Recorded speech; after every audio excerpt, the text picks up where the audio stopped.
اس عورت کے سامنے جو اس کی تذلیل اور تضحیک اور دل شکنی کا باعث بنی تھی، لیکن اس عورت نے جیسے اس کے سامنے کوئی گنجائش ہی نہیں چھوڑی تھی کسی صفائی، کسی وضاحت کی۔ اس نے ہر غلطی، ہر گناہ خاموشی سے اپنے کھاتے میں ڈال لیا تھا۔ اس کے لاؤنج میں بیٹھے عبداللہ نے دیواروں پر لگی اس کے بیٹوں کی تصویریں دیکھی تھیں، اس کے کھلونوں کی۔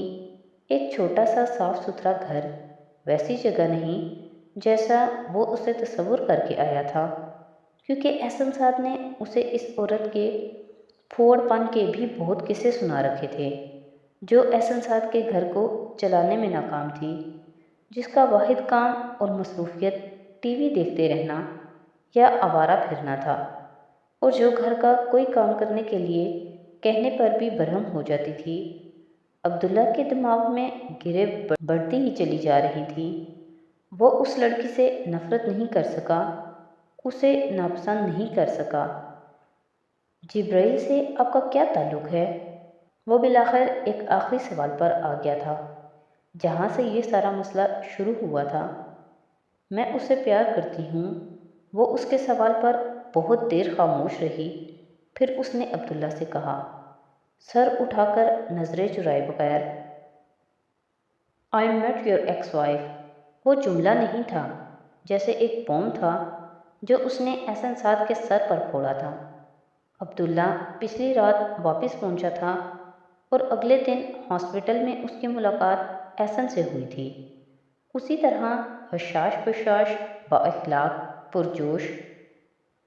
عبداللہ کے کانوں میں عنایا اور جبرائیل کی آوازیں اور انکشافات گونجنے لگے تھے۔ اس نے احسن سے ملاقات کا وقت مانگا تھا، جو بڑی خوش دلی سے دیا گیا تھا۔ وہ دونوں ایک ہی اپارٹمنٹ کی بلڈنگ میں رہتے تھے۔ احسن کے والدین اس کے ساتھ رہتے تھے، اس لیے وہ ملاقات اپنے گھر پر کرنا چاہتا تھا، مگر احسن اس شام کچھ مصروف تھا تو عبداللہ کو اس ہی کے اپارٹمنٹ پر جانا پڑا۔ وہاں اس کی ملاقات احسن کے والدین سے ہوئی تھی، ہمیشہ کی طرح ایک رسمی ہیلو ہائے۔ احسن لاؤنج میں بیٹھے بٹھائے اس سے بات کرنا چاہتا تھا، مگر عبداللہ نے اس سے علیحدگی میں ملنا چاہا تھا، اور تب وہ اسے اپنے بیڈ روم میں لے آیا تھا، مگر وہ کچھ الجھا ہوا تھا۔ عبداللہ کا رویہ کچھ عجیب تھا، مگر احسن سعد کی چھٹی حس اسے اس سے بھی برے سگنل دے رہی تھی، اور وہ بالکل ٹھیک تھے۔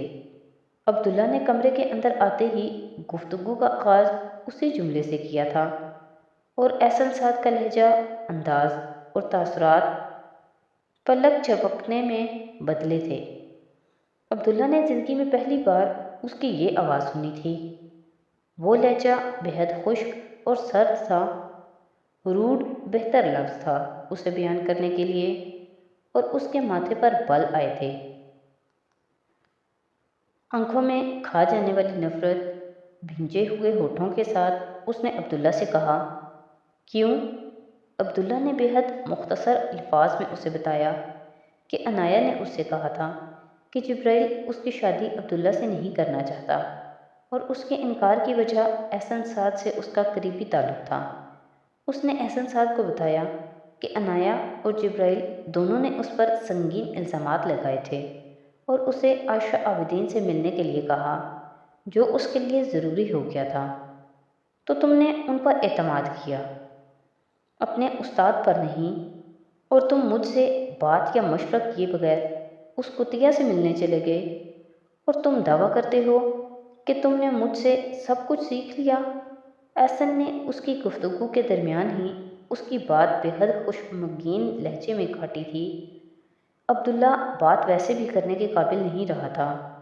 اس نے احسن سعد کی زبان سے ابھی ایک گالی سنی تھی۔ عائشہ عابدین کے لیے وہ گالی اس کے لیے شاکنگ نہیں تھی، احسن سعد کی زبان سے اس کا نکلنا شاکنگ تھا، مگر وہ شام عبداللہ کے لیے وہ آخری شوق لینے والی نہیں تھی۔ وہ جس بت کی پوجا کر رہا تھا، وہ وہاں اس بت کو اوندھے منہ گرتے دیکھنے آیا تھا۔ تمہیں کوئی حق نہیں تھا کہ تم میری سابقہ بیوی سے ملتے، میرے بارے میں اس طرح انویسٹیگیشن کرتے۔ تم اس کے پاس پہنچے جس نے تمہیں میرے بارے میں جھوٹ پہ جھوٹ بولا ہوگا۔ احسن سعد کے جملوں میں اب عائشہ کے لیے گالیاں اس طرح آ رہی تھیں جیسے وہ اسے مخاطب کرنے کے لیے روزمرہ کی القابات تھے۔ وہ غصے کی شدت سے بے قابو ہو رہا تھا۔ عائشہ کی نفرت اس کے لیے سنبھالنا مشکل ہو رہی تھی، یا اپنا سالوں کا بنایا ہوا امیج مست ہونے کی تکلیف نے اسے اس طرح بلبلانے پر مجبور کیا تھا۔ عبداللہ سمجھنے سے قاصر تھا۔ وہ دکھانے بیٹھ گئی ہوگی تمہیں کورٹ کے کاغذات کو۔ یہ دیکھو، کورٹ میرے شوہر کو جھوٹا کہہ رہی ہے۔ کورٹ نے مجھ پر مار پیٹ کے الزامات کو مانا ہے۔ کورٹ نے احسن سعد کو دوسری شادی کرنے کے لیے اسے دھوکہ باز کہا ہے، اور اس لیے اس عورت کے طلاق کے مطالبے کو جائز قرار دیتے ہوئے اسے طلاق دلوا دی، اور بچے کی کسٹڈی بھی۔ وہ بولتا ہی جا رہا تھا اور عبداللہ ساکت صرف اسے سن رہا تھا۔ وہ سارے انکشافات جن کو سننے کے لیے جبرائیل نے اسے عائشہ کے پاس بھیجا تھا، وہ الزامات وہ خود احسن سعد سے سن رہا تھا۔ میں اس ملک کے کورٹس کو 2 ٹکے کا نہیں سمجھتا۔ یہ کافروں کی عدالتیں ہیں۔ اسلام کو کیا سمجھتی ہوں گی؟ وہ فیصلے دیتی ہیں جو شریعت کے خلاف ہیں۔ میرا مذہب حق دیتا ہے مجھے دوسری شادی کا، کسی بھی وجہ کے بغیر۔ تو کورٹ کون ہوتی ہے مجھے اس عمل پر دھوکہ باز کہنے والی؟ مجھے حق ہے کہ میں ایک نافرمان بیوی کو مار پیٹ سے راہ راست پر لاؤں۔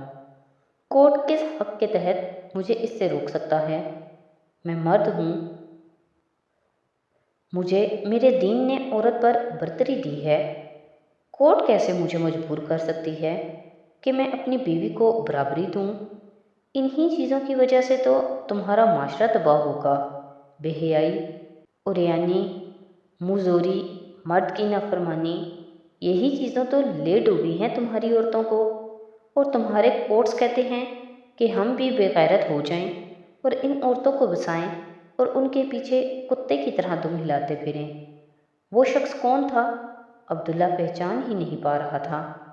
اتنا زہر، اتنا تعصب، ایسے الفاظ، اور یہ سوچ اس نے ڈاکٹر احسن سعد کے اندر یہ چھپا انسان تو کبھی نہیں دیکھا تھا، جو امریکہ کو ہمیشہ اپنا ملک قرار دیتے ہوئے اپنے آپ کو ایک پراؤڈ امریکن کہتا تھا، اور آج وہ اسے تمہارا ملک، تمہارا معاشرہ، تمہارے کورٹس کہہ کہہ کر بات کر رہا تھا۔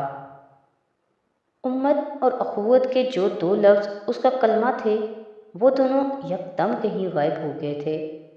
اب طلاق منہ پر مار کر میں نے اس ہرافہ کو چھوڑا ہوا ہے تو خوار ہوتی پھر رہی ہے، کسی کی کیپ اور گرل فرینڈ ہی رہے گی وہ ساری زندگی، کبھی بیوی نہیں بنے گی۔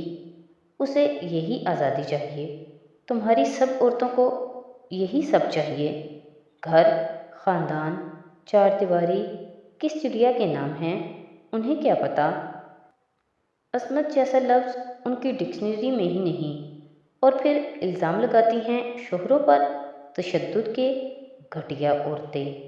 اس کے جملوں میں اب بے ربطگی تھی، یوں جیسے وہ خود بھی اپنی باتیں جوڑ نہ پا رہا تھا، مگر وہ خاموش ہونے پر تیار نہ تھا۔ اس کا علم بول رہا ہوتا تو اگلے کئی گھنٹے بھی عبداللہ اسی طرح اسے سن سکتا تھا جیسے وہ ہمیشہ سحر زدہ معمول کی طرح سنتا رہتا تھا، مگر یہ اس کی جہالت تھی جو گفتگو کر رہی تھی اور کرتے ہی رہنا چاہتی تھی۔ عبداللہ اس کی بات کاٹ کر کچھ کہنا چاہتا تھا، مگر اس سے پہلے احسن سعد کے دونوں ماں باپ اندر آ گئے تھے۔ وہ یقیناً احسن کے اس طرح بلند آواز میں باتیں سن کر اندر آئے تھے۔ ابو، میں نے آپ سے کہا تھا نا کہ آپ کے دوست کا بیٹا میرا دشمن ہے، مجھے نقصان پہنچائے گا۔ اب دیکھ لیں وہی ہو رہا ہے، وہ مجھے جگہ جگہ بدنام کرتا پھر رہا ہے۔ احسن نے اپنے باپ کو دیکھتے ہی کہا تھا۔ کون؟ سعد نے کچھ ہکا بکا انداز میں کہا۔ جبرائیل، احسن نے جواباً کہا، اور عبداللہ کی طرف اشارہ کرتے ہوئے کہا، اسے عائشہ سے ملوایا ہے اس نے، اور اس عورت نے اسے میرے بارے میں جھوٹی سچی باتیں کہی ہیں۔ زہر اگلا ہے میرے بارے میں۔ وہ ایک چھوٹے بچے کی طرح باپ سے شکایت کر رہا تھا۔ عائشہ نے مجھ سے آپ کے بارے میں کچھ بھی نہیں کہا۔ جو بھی بتایا ہے آپ نے خود بتایا ہے۔ عبداللہ نے سعد کے کچھ کہنے سے پہلے کہا تھا، انہوں نے مجھ سے صرف یہی کہا کہ آپ کے اور ان کے درمیان کمپیٹیبلٹی نہیں تھی، مگر کوئی کورٹ پیپرز اور کورٹ میں آپ پر ثابت ہونے والے کسی الزام کی انہوں نے بات کی، نہ ہی مجھے کوئی پیپر دکھایا۔ جو بھی سن رہا ہوں وہ میں آپ سے ہی سن رہا ہوں۔ عبداللہ کا خیال تھا احسن سعد حیران رہ جائے گا اور پھر شرمندہ ہوگا۔ ایسا نہیں ہوا تھا۔ تو مجھے بیوقوف بنانے کی کوشش مت کرو، احسن سعد نے اسے درمیان میں ہی ٹوک دیا تھا۔ عبداللہ اٹھ کر کھڑا ہو گیا۔ اس گھر میں یکدم ہی اس کا دم گھٹنے لگا تھا۔ اب صرف احسن سعد نہیں بول رہا تھا، اس کا باپ اور ماں بھی بولنے لگ گئے تھے۔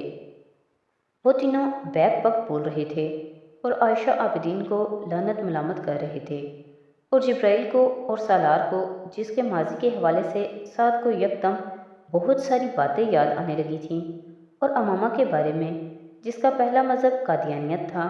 عبداللہ کو یکدم کھڑے کھڑے یہ محسوس ہونے لگا تھا جیسے وہ ایک مینٹل ہاسپٹل میں کھڑا تھا۔ وہ اس کے کھڑے ہونے پر بھی اسے جانے نہیں دے رہے تھے، بلکہ چاہتے تھے وہ اس کی ہر بات سن کر جائے، ایک ایک بہتان، ایک ایک راز جو صرف ان کے سینوں میں دبا ہوا تھا اور جسے وہ آج آشکار کر دینا چاہتے تھے۔ اسلام کا وہ چہرہ عبداللہ نے کبھی نہیں دیکھا تھا اور نہ ہی وہ دیکھنا چاہتا تھا۔ وہ مذہب اس کے لیے ہمیشہ ہدایت اور مرہم تھا، بے ہدایتی اور زخم کبھی نہیں بنا تھا۔ وہ وہاں سے بھاگ جانا چاہتا تھا۔ تو آج کی ایپیسوڈ یہیں پہ ختم کرتے ہیں۔ نیکسٹ ایپیسوڈ کے ساتھ کل پھر حاضر ہوں گے۔ تو اگر آپ کو میری ویڈیوز اچھی لگ رہی ہیں تو پلیز میری ویڈیوز کو لائک کریں، میرے چینل کو سبسکرائب کریں اور اپنے فیملی اور فرینڈ کے ساتھ شیئر کریں۔ بہت شکریہ۔